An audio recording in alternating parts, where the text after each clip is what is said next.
Hello, today it's Al Pacino's birthday, the multi-award-winning film actor. He recently described in an interview how he had nearly died from COVID in 2020. He contracted it before injections were possible and had it very seriously, so that at one point he completely lost consciousness. He describes how he woke to find that his room was full of paramedics and doctors, and he had been unconscious for a considerable time, during which apparently his heart had stopped beating, and to all intents and purposes he had died. But he goes on to say that he didn't have any of the normal near-death experiences about which we hear, seeing a bright light or being in a tunnel or things from our past flashing before us. He says that there was nothing. And he quotes the Shakespeare talking about death as the bourne from which no traveller returns, and he simply uses the words "no more," and this sense that this was the end. This was his experience of near death. I'm actually much happier with that kind of description than with people who have much more colourful and dramatic tales to tell about what went through their heads when they nearly died.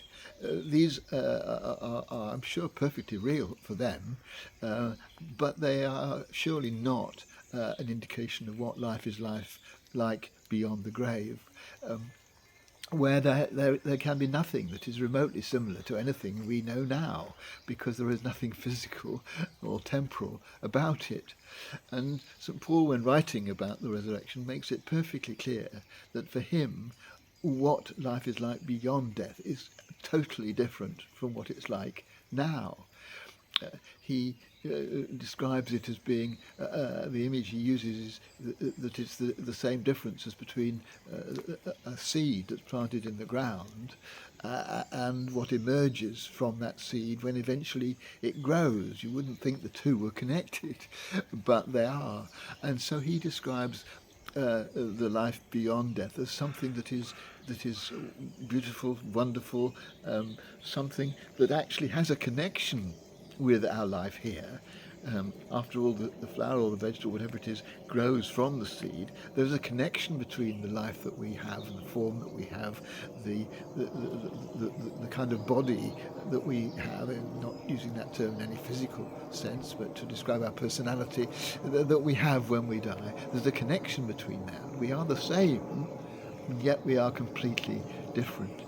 And so thank you, Al Pacino, for making me think about this, but I think that near-death experiences don't really give us much of a clue. What we put our trust in more is the knowledge that Christ's death was not the end for him, and because of the generosity of God, that resurrection of Christ is open to us now, and we become new people, and yet the same people in our new lives beyond death.